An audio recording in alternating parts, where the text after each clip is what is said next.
Hi there. In this tutorial we are going to talk about Datablocs. Databloc is an Easyflow capability that is very similar to databases or tables. You can use it for a variety of purposes such as storing data, transferring data between workflows, preparing data for analytics and visualization, and more. There are several ways to create Datablocs. You can use the big plus button located in the left side of the screen, or you can navigate to the Datablocs page from the left menu and click Create a new table.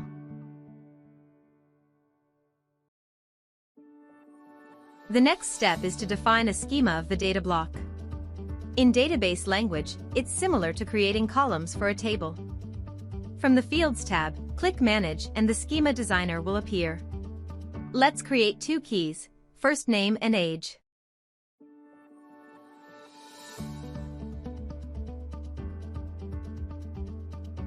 Now, it's time to import data to the data block. This can be done from the workflow by using the Datastore connector, Insert Records operation. There are two ways for inserting records into a data block, record by record or bulk insert.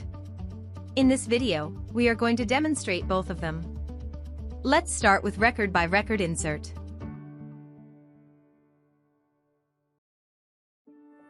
First step is to select our Create Data block, the tutorial data block. Then by leaving the dataset text box empty, Easyflow will automatically understand that we are looking to insert data record by record. In the record text box, the magic schema picker icon, choose the tutorial data block schema.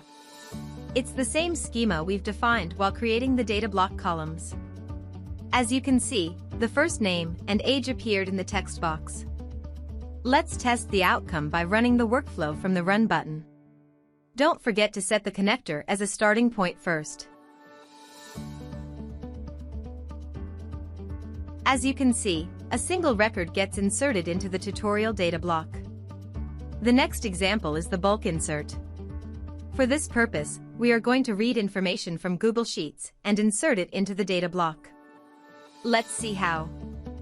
First step, let's add Google Sheets connector. We are going to read the data from the red Databloc spreadsheet. Choose the Get Range Values operation and configure it.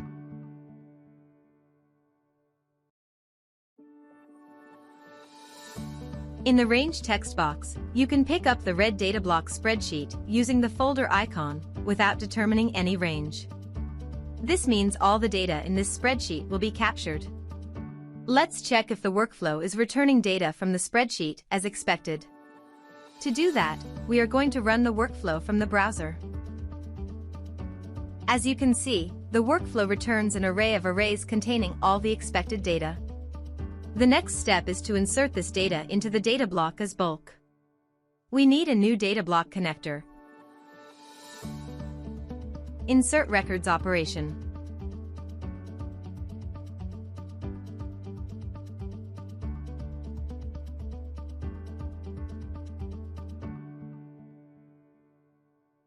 This time we are going to assign a value to the dataset by mapping it to the values array returned from the Google Sheets step.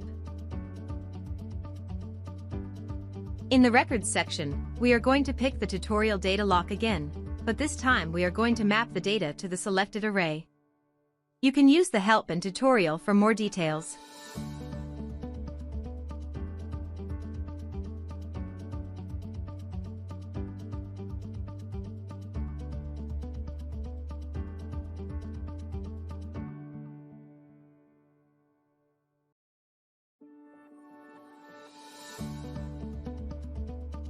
Let's run the workflow again, and if the data gets inserted into the data block. As you can see, the workflow inserted all the data as expected. On top of Insert Records, the data block connector provides additional operations such as search records, get a single record, delete records, and many. Let's try the Search Records operation. You can configure your filter and sort criteria in JSON format.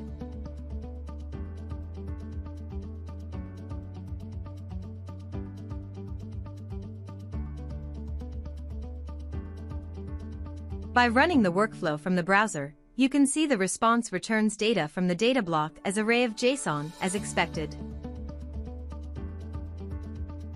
Thank you for watching this tutorial.